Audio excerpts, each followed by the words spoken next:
Assalamualaikum warahmatullahi wabarakatuh. Salam sejahtera untuk kita semua. Alhamdulillah pada kesempatan kali ini, kebetulan hari ini adalah kalau nggak salah tadi malam terakhir ya, tarawih. Ya, alhamdulillah malam tarawih terakhir dan insya Allah besok lusa kita akan lebaran bersama-sama. Ya meskipun di kondisi yang agak beda dengan sebelum-sebelumnya. Jadi nanti kita bahas itu ceritanya.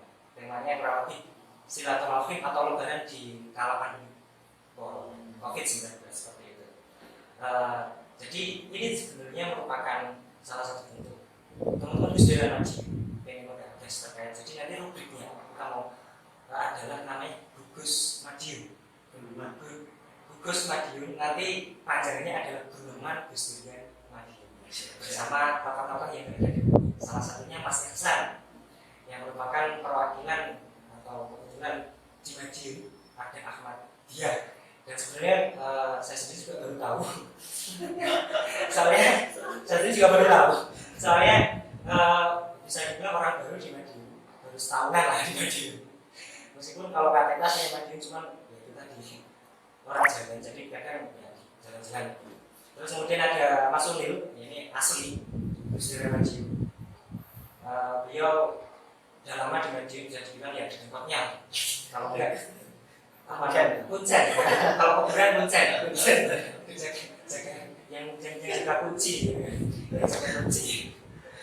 Oke, gitu aja untuk kegiatan malam hari ini. Jadi merupakan salah satu bentuk ajang silaturahim Gus Dur Madiun terhadap para tokoh-tokoh yang ada di Madiun. Salah satunya ada Mas Ihsan sebagai jemaat Ahmadiyah ya Mas. Sebagai salah satu jemaat Ahmadiyah di Madiun. Begitu, saya mungkin dari Mas Ulil atau Mas Ihsan mau sedikit profil dulu atau perkenalan, monggo Mas Ihsan dibaca. Mas Ulil. Oh ya, saya. Sesepuh ya.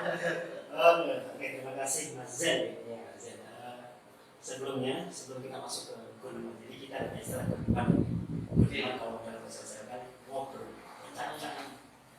Guneman Gus Dur nanti atau Guneman Gusmat. Makanya tadi Pak bilang Gus Madiun, Guneman Gus Dur Madiun. Sebelumnya buat dulur-dulur khususnya di Madiun dan kemudian di luar Madiun, silakan komen, like, komen dan subscribe. Gimana? Itu ya? Ya. Apa nih tentang? Oh iya, profil dulu. Aktivitas saya selama ini gimana apa? Kakak sebatas berhubung kuncen tadi kan apa? Jaga kuburan terus apa gimana? Monggo silakan. Kalau biasa kuncen itu terlalu ini. Terlalu Jadi kalau nama saya pribadi William Absen ya. Cuman biasa teman-teman saya itu Cak Uli biasanya. Asik. Ya mungkin akrab aja. Nanti saya pakainya Cak aja. Mau silakan. Asli saya dari Madiun Kabupaten. Saya rasa nggak perlu terlalu rinci ya. Nggak usah. Kalau tadi kemarin bilang Om Iksan fancy terminalnya, kemudian saya fancy kampus. Nggak sebut saya nanti juga sama di terminal juga. Lagi musuhan nggak? Nggak. Jarang fans Juventus apa dengan fans Inter. Kalau nggak di apa Guneman Gus Dur Madiun nggak pernah ada. Nggak jumpa. Nggak jumpa kayak gitu. Terus apa ya? Ya boleh. Udah cukup atau gimana? Udah cukup. Monggo Mas Ihsan. Ya. Kalau saya harus assalamualaikum ya kan. Dan saya lupa. Assalamualaikum warahmatullahi wabarakatuh. Nama saya Ihsan. Biasa dipanggil Akang. Ihsan. Nanti saya panggilnya Akang aja. Boleh. Akang, Ihsan dan Cak Ulil. Kalau nanti saya panggilnya Aak aja. Cak aja. Siap. Jadi saya lahirnya di Tasikmalaya. Jadi kalau secara sejarahnya itu ibaratnya tuh dengan teman-teman yang lain pun, apalagi dengan kulturnya kan hampir sama lah ya Tasikmalaya, dan ibaratnya tuh kakek saya itu salah satu santrinya Kiai Haji Zainal Mustafa. Jadi sebetulnya kalau Mas Anam bilang gitu ya kan, ini adik saya. Desa Nam yang Jiwa. Iya. Jadi ibaratnya itu sudah dekat lah, saudara sendiri lah sama Mbak Faris ya. Karena berhubung kondisinya nggak bisa warawiri ini ya, jadi Ramadan kali ini mungkin bisa saling jumpa lewat media sosial lah. Makanya kalau sekarang itu lebih digalakan itu sedekah subscribe. Sedekah ya. Baru dengar. Berhubung apa Pak? Berhubung dekat Idul Fitri pas zakat subscribe sekali ya. Jangan subscribe. Jadi kalau saya sebelum di Madiun di Kalimantan Timur, jadi sama juga di sana juga dengan teman-teman Gus Durian juga. Kebetulan kalau di sana kan lebih banyak bergerak di aktivis jadab jaringan anti tambak, dan ketuanya kebetulan ketua MI juga, ketua Gus Durian juga. Jadi sebetulnya ya kalau kita bicara di sini kan tadi temanya berkenaan dengan Lebaran, kemudian juga temanya juga berkenaan dengan COVID. Nah, jadi saat ini sebetulnya kita ini sedang menahan rindu. Karena sebenarnya kalau tidak ada COVID, adik angkat saya itu mau nikah di Samarinda. Saya mau datang kan, dan itu juga sebetulnya COVID ini juga seperti merefresh baik dari sisi kehidupan maupun dari sisi pandangan agama. Pak Azen aja mungkin kalau ada COVID nggak main di sini. Benar. Keberkahan tersendiri. Betul, Mas Ulil, iya juga ya Mas ya. Tadi udah lama. Tapi jumpanya sering. Pas awal jumpa itu sebetulnya saya pikir Mas Ulil ini sorry. Kebetulan saya pendukung aja. Iya. Kalau dulu sering di sana jumpa Mas Ulil, saya pas ketemu, oh ini Cak Ulil. Oke. Jadi gitu kurang lebih mas. Adanya ternyata Mas Beksan ada sebelum di Madiun ternyata beliau udah jalan-jalan kemana-mana.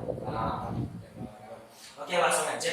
Jadi berhubung tema kita kali ini adalah Lebaran atau silaturahim, yang biasanya kalau tahun sebelumnya kan kita bisa kemana-mana nih terkait menjaga silaturahim di keluarga, sanak, saudara, teman, gitu kan.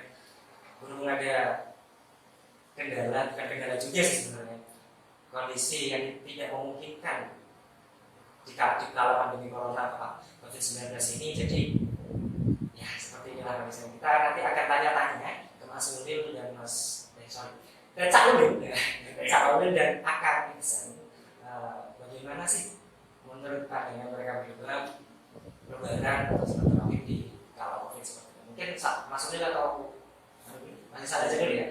Ya tadi sekarang Pak Aksan dulu. Pak Aksan. Kalau menurut Pak Aksan gimana sih Lebaran?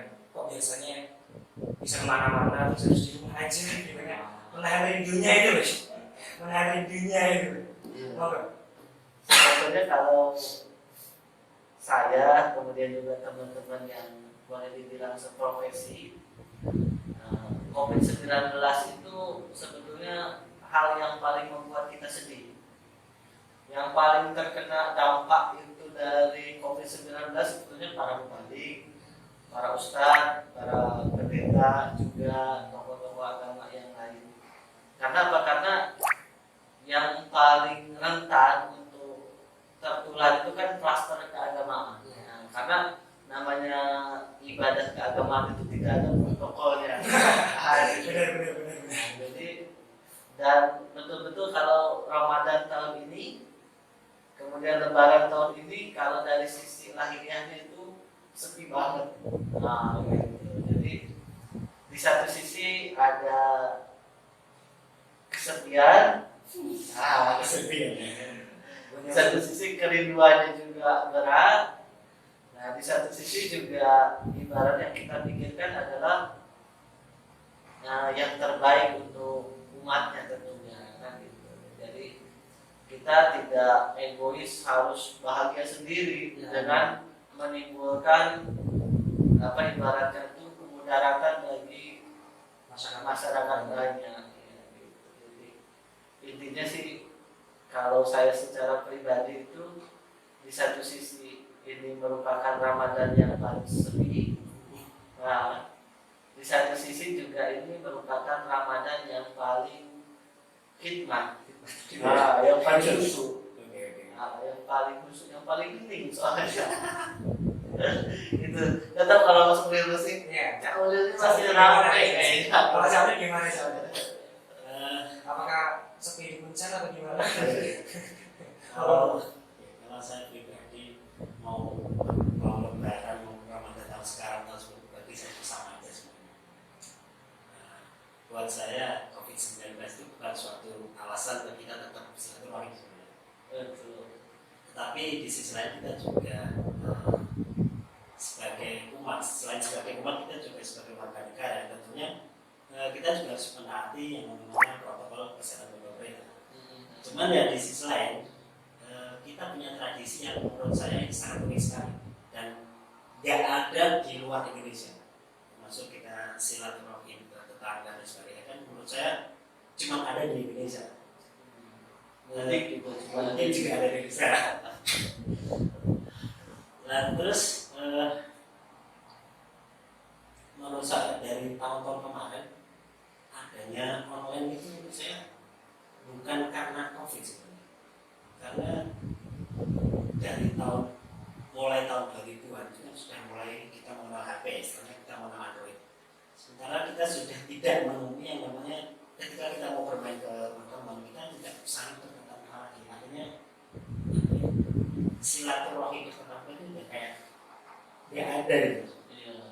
Itu kan sesuatu yang menurut saya miris sekali. Cuman kenapa ketika hari ini kita adanya COVID-19 terus kita dihadapkan dengan yang namanya harus serta online, kenapa kok kita tiba-tiba kayak kaget gitu loh, kayak berontak, padahal kalau kita sadar itu sebenarnya udah lama. Orang tua kita dulu kan ya sering lah kita mau main kan, misalnya ke rumah Kak Isan, gitu kan ya, main aja gitu. Cuman nggak tahu kenapa ya, seorang orang Indonesia tuh kagetan gitu. Ya menurut saya biasa aja gitu, karena ya dia itu udah sadar, bukan berarti saya paling sadar enggak. Cuma itu yang saya pribadi rasakan gitu. Artinya COVID-19 itu menurut saya pribadi bukan suatu alasan untuk kita tetap silaturahmi, dengan catatan kita harus tetap mengikuti protokol dari kesehatan pemerintah. Oh iya, sebelumnya berhubung ngomongin terkait protokol kesehatan, ini kalau boleh dibilang jarak udah 1 meteran. Jadi udah aman ya. Udah aman, terus kemudian tadi udah sebelum masuk ke ruangan kita udah cuci tangan. Meskipun nggak pakai masker. Oke. Soalnya ya punya kondisi seperti ini memang jadi pentingnya protokol kesehatan ketika ngomongin umat banyak. Jadi ya mau nggak mau kita harus tetap patuhi gitu kan. Kita patuhi. Ya semampu mungkin seperti itu. Oh iya, berarti kan menurut kondisi seperti inilah AKSA dan Jokowi. Nah terus kira-kira kalau kan menurut pribadi, terus bagaimana sih kalau masyarakat menanggapi ini? Apakah satu hal yang pasti ada sedikit gejolak, biasanya begini kok jadi begitu, nah misalnya mesti ada sedikit gejolak. Kalau menurut pandangan Mas Ulil, Cak Ulil di masyarakat seperti apa? Apakah mereka bisa menerima dengan lapangnya? Contoh aja misalkan kebetulan aja beberapa desa mungkin sudah kalau boleh saya kira 90% atau di Madiun sendiri lebaran pertama, 2 dan 3 itu kalau nggak salah semua di lockdown di portal sendiri. Itu kan jadi kalau kok kayak gini ya, kok itu banget gitu kan. Nah menurut Mas Ulil terkait masyarakat itu kayak gimana? Melihat kondisi seperti ini. Kalau untuk kondisi masyarakat saya rasa itu nggak bisa dipukul rata ya, karena antara masyarakat desa dan kota jelas berbeda. Apalagi khusus di daerah saya sendiri, khusus di desa sendiri, rasa kekhawatiran atau kepanikan itu terkesan diabaikan. Bukan berarti mereka tidak mematuhi aturan pemerintah, tidak, tapi karena nggak tahu apa karena memang saking yakinnya dengan Tuhan atau memang karena sudah terbiasa dengan kondisi yang istilahnya saling berbaur dan berinteraksi, atau nggak tahu. Tapi yang jelas kondisi masyarakat hari ini ya khususnya di daerah saya itu jiwa, kalau boleh saya bilang jiwa mereka itu meronta-ronta. Artinya karena gini, seolah-olah mereka tuh harus apa ya, mengekang dirinya sendiri. Kalau saya pribadi sebagai orang yang suka traveling, ya, suka jalan-jalan, suka jalan-jalan, ada jiwa saya itu, jiwa traveling saya, jiwa jalan-jalan itu meronta-ronta. Apa seperti ini gitu? Jiwa pulangnya meronta. Jiwa pulangnya meronta-ronta. Keluyuran. Iya, keluyuran. Kebetulan saya tidak boleh komunitas ada keluyuran. Ya, untuk Aisyah gimana Pak? Menurut Mas Aisyah, silakan Aisyah. Masyarakat tuh gimana? Kalau saya kan memang kecil besar di Indonesia dengan kultur Indonesia, juga kita tidak bisa memukul rata tadi. Jadi memang pertama tingkat pendidikan juga. Jadi masyarakat di Indonesia itu pertama ya, yang paham banget ya. Yang nggak paham sama sekali nggak paham. Gitu. Jadi ibaratnya tuh kalau masalah COVID-19 itu di masyarakat itu saya lihat yang betul-betul memahami dia protokol kesehatan dia paham. Ada yang sampai parno banget ada yang berani banget ada kan gitu. Jadi melihat COVID dengan kultur, jadi saat ini sebetulnya yang dibutuhkan oleh masyarakat Indonesia ini adalah edukasi, pemahaman tentang bagaimana sebetulnya batasan-batasannya, protokol kesehatannya. Karena kalau namanya yang sudah mengakar di masyarakat kan kultur itu kan susah.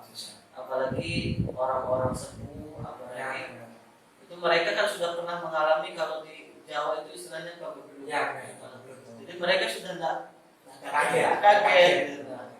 Nah, kalau dari sisi agamanya, kan kita di sisi agama itu di satu sisi bertawakal kepada Allah Taala, di satu sisi berikhtiar.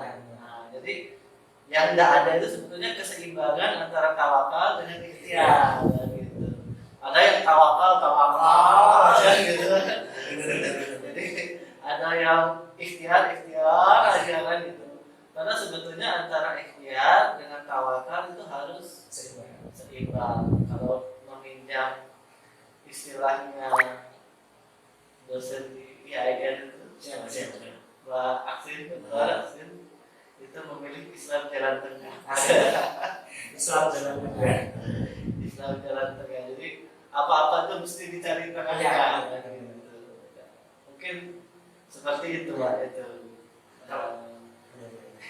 Kalau ngomong Islam jalan tengah, saya jadi keinget sama yang saya belum paham apakah itu hadis atau apa. Ada orang Arab yang mengatakan kalau umurnya ausat juga. Jadi segala sesuatu itu yang tengah-tengah. Kalau bisa, soalnya kalau terlalu ke kanan nanti takutnya sudah kena ada comberan nanti kejebloan gitu kan. Kalau terlalu kiri nanti ada jurang nanti masuk jurang. Jadi di tengah-tengah aja. Ya memang seperti itulah kondisi yang saat ini kita cari jalan tengahnya yang masih sulit.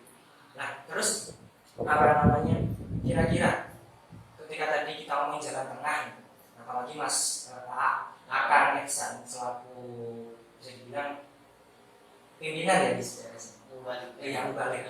Apalagi selaku mubalik di Jembatan Madiun, mau nggak mau kan harus membuat memberi edukasi kepada masyarakat bagaimana menghadapi COVID ini, pandemi COVID ini dengan kegiatan ibadah.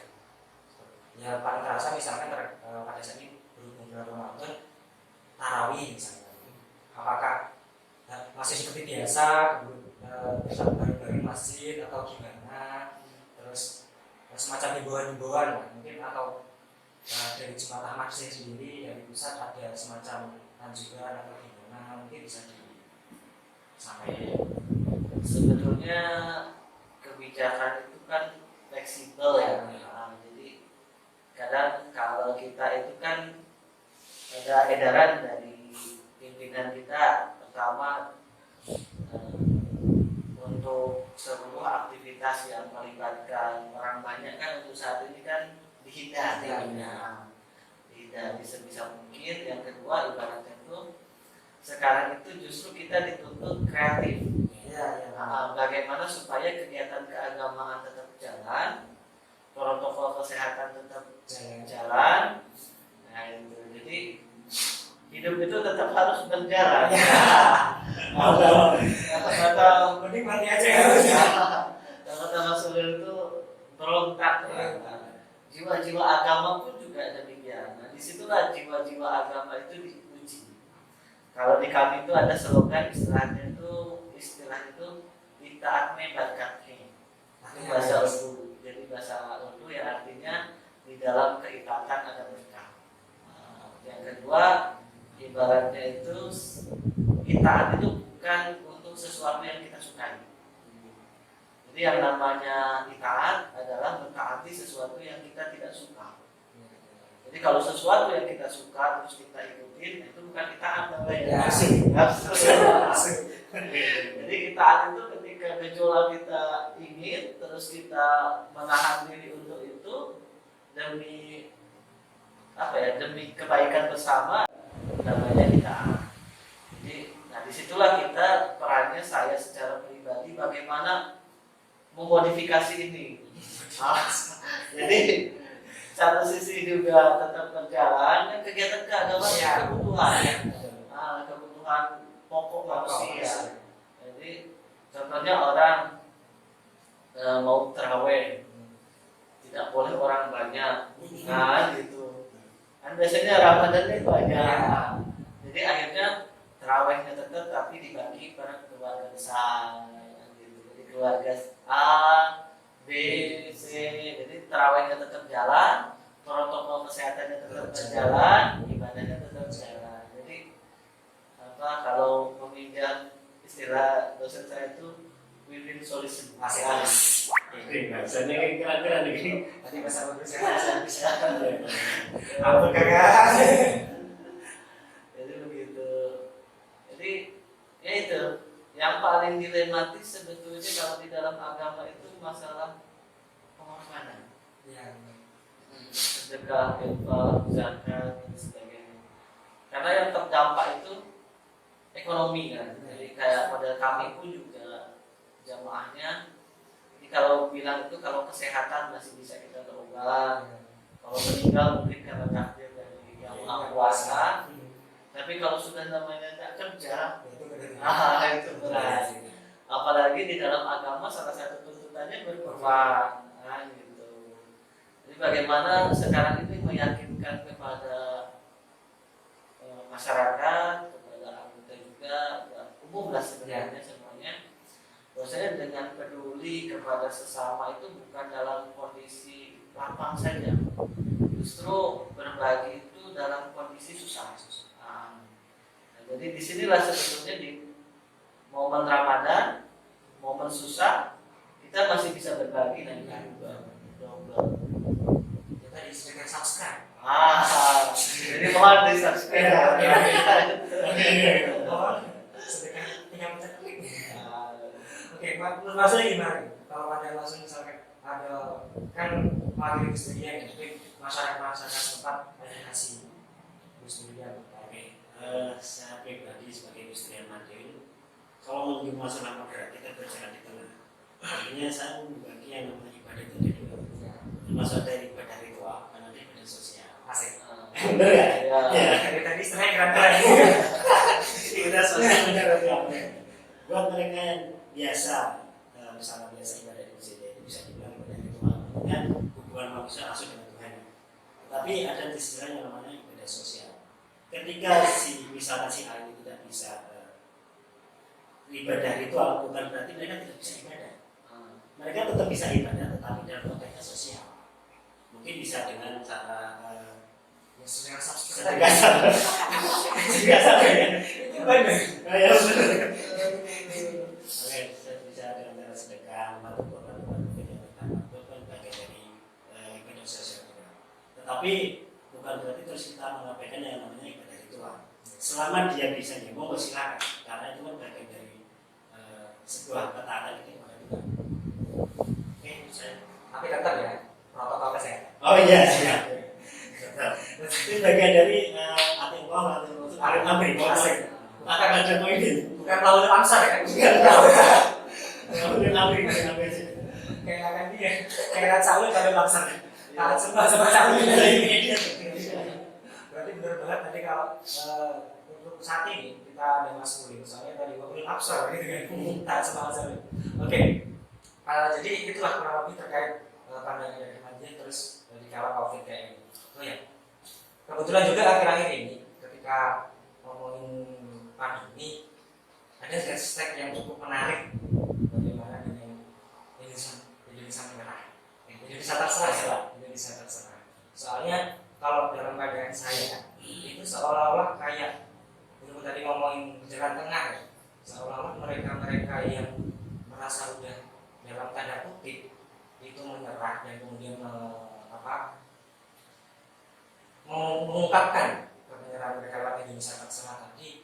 Terusnya bagi teman-teman yang berada di depan dari depan teman-teman medis, mohon maaf sebelumnya kayak kok sepertinya belum bisa mengambil jalan tengah. Apalagi melihat ketika pemerintah kok sekilas dalam pandangan kami, pandangan saya kok kayak ambigu gitu, apakah PSBB atau enggak, mudik atau enggak, ya kan? Jadi mereka itu tadi sedikit ya wajar sih ketika manusia kemudian berada di depan itu mereka begitu lelah gitu kan, begitu lelah. Nah oleh karenanya mungkin sebagai salah satu bentuk support kita juga untuk teman-teman yang ada di depan, teman-teman medis, mungkin ada semacam himbauan atau apalah saran atau gimana biar tetap mereka strong gitu. Mas Unil atau Mas Unil bilang gitu teman-teman yang berada di depan. Saran ya? Sebenarnya Bukan saran sih, apa ya? Unek-unek aja sih. Oh, unek-unek aja. Saran ya terlalu. Saran kayak orang apa gitu ya. Dari saya sebenarnya bersaran masih pada teman-teman medis karena mereka sudah berada di garda terdepan dalam misi kemanusiaan.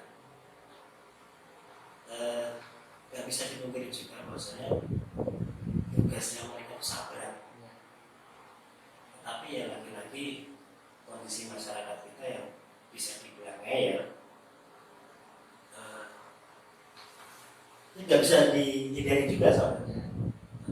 Makanya dengan ya kepribadian masing-masing kita nggak bisa menyalahkan mereka juga karena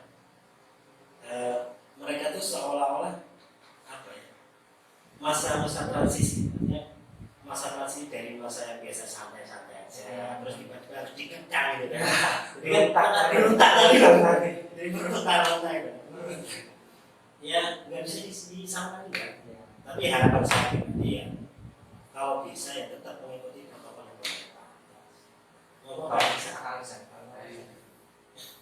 Saya pertama untuk teman-teman yang di tim medis karena banyak juga teman-teman yang saya kenal juga. Intinya yang pertama itu kami semua ini berdoa untuk kesehatan mereka, kesehatan keluarga mereka, karena keluarga mereka yang paling mereka khawatirkan. Kemudian juga kita juga berdoa supaya wabah ini juga cepat berakhir. Dan intinya itu semangat itu kan dari jiwa. Kalau di Al-Quran kan ya ayat Tuhan mutmainnah jadi jadi ibarat itu sekarang itu tim medis itu merupakan garda terdepan yang tadi Cak Ulil katakan. Jadi kita yang ada di belakang itu kita support. Jadi kalau saya sebagai pribadi juga dengan teman-teman yang lain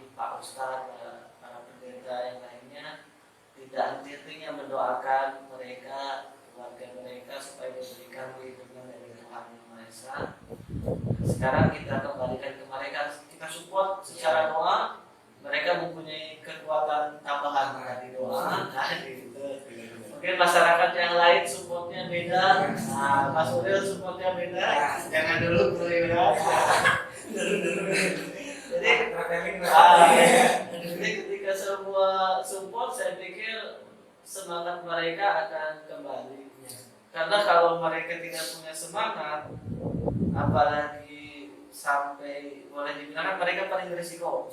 Nah, kalau mereka habis, nah siapa yang akan mengobati mereka? Jadi kita support mereka. Saya insya Allah saya bilang selalu doakan.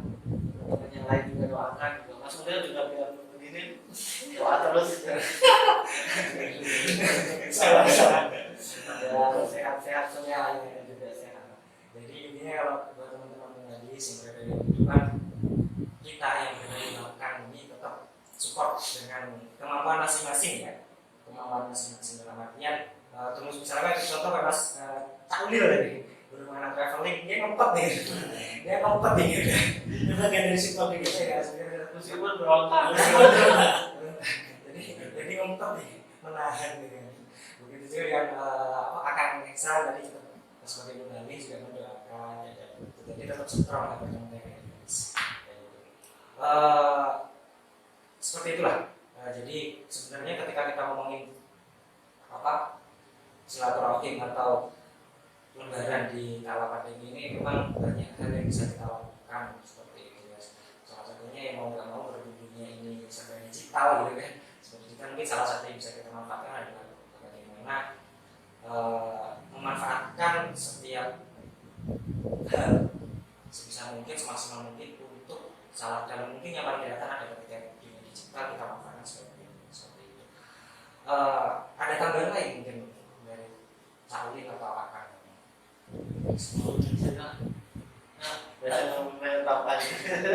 saya ya gini boleh bilang ini merupakan edisi pertama dari Muslim Radio bikin konten jadi ya seperti itu apa adanya. Jadi seperti ini apa adanya. Kalau misalnya istilahnya Imam Ghazali, mereka yang tercerahkan adalah mereka yang istilahnya mencari kebenaran pada sebuah makna, bukan pada kata-kata. Artinya ketika misalkan pemerintah menghimbau tetap stay di rumah, paling enggak kita yang sadar atau bisa dibilang mungkin ya kita yang semoga aja kita yang mendapat pencerahan ini bisa mengambil makna dari anjuran pemerintah tadi. Mungkin hikmahnya kita bisa lebih dekat dengan keluarga, bisa lebih intens dengan hubungan kita dengan Tuhan dan sebagainya. Sementara mereka yang bisa dibilang belum sadar, ya mereka lebih cenderung biasanya mencari kebenaran pada kata-kata. Misalkan orang yang ahli agama misalkan, mereka mengatakan kenapa kok jadi tidak boleh? Padahal kan ini sesuatu yang istilahnya sesuatu kewajiban. Kok kenapa kamu melarang-larang? Tapi ya di sisi lain itu nggak benar, tapi kan justru akan lebih bermanfaat ketika itu tidak merugikan orang lain, termasuk kita stay di rumah. Itu bagian dari istilahnya mencari kebenaran dalam semua hal atau hikmah di balik semua ini. Ini maksudnya Pemarisan, Wasing. Itu tadi kita ambil kata-kata yang sama ya jadi ibaratnya itu kalau kebenaran itu kan milik Allah Ta'ala ya. Terus yang paling bahaya itu kan merasa benar. Kadang semua orang merasa benar karena semua orang tidak mau disalahkan. Tapi yang paling repot adalah kita merasa benar terus memaksakan apa yang kita anggap itu benar untuk orang lain. Nah, jadi sebenarnya kalau mau ibaratnya sekarang ini ya risiko tanggung sendiri. Jadi jangan aja. Silakan yang ikutin protokol kesehatan, terus juga mereka itu semua tidak ada yang salah. Ibadah di rumah, mereka juga yang melanggar kebutuhan juga kan memang karena butuh, karena gejolak tadi yang sudah tidak bisa tertahankan. Tapi intinya ya itu tetap menjaga, jadi bukan menjaga diri kita sekarang ini, posisinya kita menjaga orang lain. Nah, gitu. Jadi kalau diri kita hancur ya diri kita lah hancur, jangan ajak orang. Nah, intinya mudah-mudahan ibaratnya itu dengan adanya pandemi ini bukan malah mengendurkan ibadah kita, malah meningkatkan ibadah kita. Bukan mengendurkan rasa sosial kita, malah meningkatkan rasa sosial kita. Jadi bukan memutuskan silaturahmi, justru malah dengan memperpanjang silaturahmi. Mungkin video ini bisa seluruh Indonesia, jadi mungkin bisa internasional juga. Amin. Jadi darinya silaturahmi cuma bertiga, nanti bisa kemana-mana, keluyuran. Yang keluyuran orangnya, tapi videonya. Semoga. Berarti cukup menarik sih kalau boleh nih, kalau boleh saya sedikit menyimpulkan bahwasanya bagaimanapun juga di tengah kondisi pandemi atau wabah seperti sekarang ini masih tetap ada hikmah, misalkan kalau terkait dengan silaturahim kita yang sebelumnya mungkin sebatas kita mungkin main ke tempat teman atau silaturahim ke tempat keluarga, tapi yang cenderungnya adalah kita tahu sebelumnya, tapi berhubung ada kondisi yang seperti ini, jadi silaturahim kita tidak hanya sebatas orang yang kita kenal, tapi bisa lewat kita di sedekah, zakat, saling memberi, saling membantu, lewat donasi mungkin itu bisa jadi nanti kalau dalam keadaan saya pribadi bisa jadi suatu bentuk amal jariah yang lebih bermanfaat, insya Allah seperti itu. Jadi satu sisi itu terkait sosial, satu sisi misalkan terkait pribadi, misalkan bagaimana kita nanti bisa lebih khusyuk di rumah masing-masing, misalkan sholat ya, berhubung ada instruksi misalkan ada agak boleh jamaah misalkan ya, misalnya bagi masjid jangan di masjid namanya khusus di sholat di rumah, tapi tetap jangan sampai ketiduran seperti itu. Mungkin itu untuk edisi pertama dari rubrik Guneman Kesetiaan Madiun. Semoga aja ini bukan edisi terakhir. Semoga bukan edisi terakhir, masih bisa kita tetap berlanjut pada edisi selanjutnya. Untuk Calil, terima kasih banyak. Untuk Kakang Hasan, terima kasih banyak. Dan saya sendiri, Pak Azen. Terima kasih untuk diri. Ya, terima kasih untuk diri sendiri. Jadi close untuk semuanya. Kurang lebihnya mohon maaf apabila ada kata-kata atau segala hal yang istilahnya menyinggung dan bahkan menyinggung. Mohon maaf sebesar-besarnya. Terima kasih. Assalamualaikum warahmatullahi wabarakatuh. Dan salam sejahtera untuk semuanya, dan semoga wabah ini segera berakhir. Untuk teman-teman medis yang berada di depan tetap semangat. Kami yang berada di belakang selalu support dengan berbagai kemampuan kami masing-masing. Terima kasih.